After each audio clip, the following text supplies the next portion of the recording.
He sits across from a man known for laughter, yet there's no script, no comedy, no crown. Just truth. In his most revealing interview to date, Prince William has laid bare the heartbreak, fear, and resilience that defined the hardest year of his life. Speaking with actor Eugene Levy for Apple TV+, as the reluctant traveler, the future king did what few royals ever dare: he stopped performing and started confessing. He spoke about pain, not pageantry. About his wife, not his title. About the moment the royal family's perfect facade cracked, and the man behind it was forced to grow up all over again. It was a crisp Windsor afternoon. William, 43, arrived to meet Levy not in a motorcade or carriage, but on an e-scooter, a small, symbolic act of rebellion from the heir who has always walked the line between royal tradition and relatable normalcy. What followed was a conversation that peeled back the layers of that image.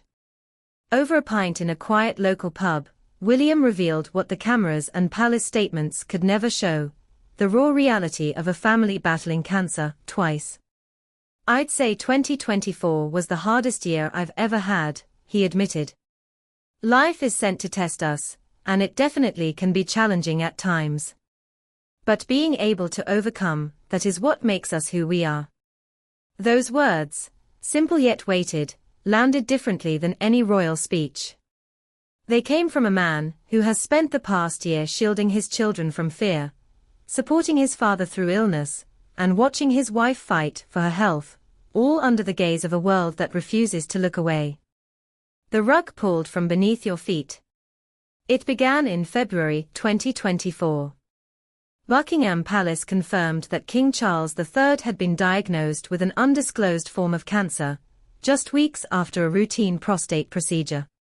The nation reeled, but before the dust could settle, another blow fell. In March, the Princess of Wales announced in a video message that she too was undergoing treatment for cancer discovered after major abdominal surgery. The world was stunned. Two of the most visible figures in the monarchy, both struck within weeks of each other. For William, it was more than a crisis. It was a reckoning. When you suddenly realize the rug can be pulled from underneath your feet quite quickly, he told Levy, you kind of think to yourself, oh, it won't happen to us. We'll be okay. Because everyone has a positive outlook. But when it does happen to you, then it takes you into some pretty not great places. The heir to the throne, usually composed and diplomatic, sounded like any husband, any son, raw, human, and weary. "I'm so proud of my wife and my father. The hardest part," he said, "was watching the people he loves most face something he couldn't fix. I'm so proud of my wife and my father for how they've handled all of last year," he said, his tone softening. "My children have managed brilliantly as well."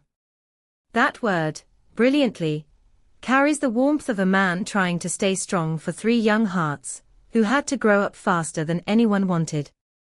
Prince George, 12. Princess Charlotte, 10. Prince Louis, just 7. He told Levy that each of them has their own coping mechanisms, different ways of making sense of what adults call resilience. "Children are constantly learning and adapting," he explained. "We try to make sure we give them the security and the safety they need. We're a very open family, we talk about things that bother us, things that trouble us. But you never quite know the knock-on effects it can have."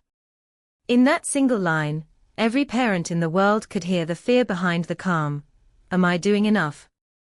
Am I saying the right thing? Will this moment mark them forever? The weight of two battles. For months, the palace released only careful updates, controlled words, cautious optimism. But now, William confirms the news everyone hoped to hear: both his wife and his father are improving. "Everything is progressing in the right way," he said with visible relief. "It's all good news. Kate," he added, "remains focused on recovery and is officially in remission," a phrase that carries its own quiet kind of hope. The king, too, is doing well, continuing treatment and resuming public duties as strength allows. Yet even in the midst of good news, William doesn't disguise how fragile life still feels. It's important my family feel protected, and have the space to process a lot of the stuff that's gone on, he said. That was tricky, trying to do that and keep doing the job. For a man who lives under perpetual scrutiny, that balance, between duty and privacy, crown and compassion, has never been harder. Life is sent to test us. If 2024 tested the monarchy, it also tested its future king. In public, William was steady, opening hospitals, meeting volunteers, smiling for the cameras. In private, he was holding his family together, a task no title prepares you for. When Levi gently asked how he managed to keep going, William smiled, the kind of smile that comes from surviving rather than celebrating. You know, he said, we all have challenges that come our way.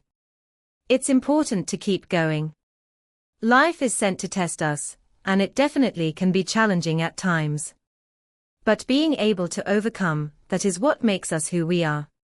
Those words might sound simple, but from a man who has lost a mother in his teens, seen his brother turn against the family, and now faced illness in both his wife and father, they carry the weight of a lifetime. A prince between two worlds. It's easy to forget that before he is heir to the throne, William is a man who grew up in grief. The loss of Princess Diana still defines him, not as a scar, but as a warning. It's why, he says, he refuses to raise his children inside the same emotional walls that once isolated him. He wants them to laugh, to question, to feel safe in ways he never could.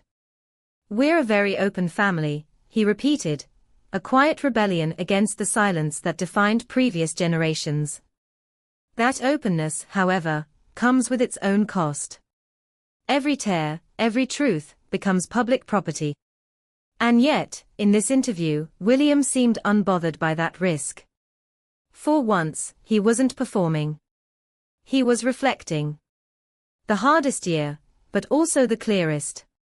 When he calls 2024, the hardest year of his life, it isn't self-pity, it's clarity. It's the realization that kings and princes bleed like everyone else. That no title, no palace, no protocol can protect the people you love most from life's sharp edges. But perhaps that is where his strength now lies. Not in pretending invincibility, but in showing resilience. For decades, the royal family's unofficial motto was never complain, never explain.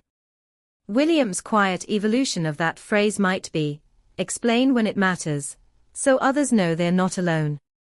The heir who feels human. By the end of the interview, the pint glasses were half empty, the sun low behind Windsor's towers. Levi, moved by the prince's openness, remarked that health, not heritage, is life's true treasure. William nodded. We've been very lucky, he said, recalling how his grandparents, Queen Elizabeth and Prince Philip, both lived into their 90s. They were the vision of fitness and stoicism. But when illness strikes, it reminds you that the rug can be pulled from under you at any moment. Then, with a small smile that could only come from hard-won perspective, he added, you have to make the most of the time you're given. For a family that once defined strength as silence, William's candor feels revolutionary. His words turned pain into connection, vulnerability into leadership. And in doing so, he gave the world something the monarchy rarely offers, a glimpse of the man behind the medal. Because in that Windsor pub, no crown, no cameras, no script, the future king wasn't delivering a royal statement. He was simply saying what every husband, father, and son knows too well: love is fragile, life is short, and family, no matter how royal, is everything.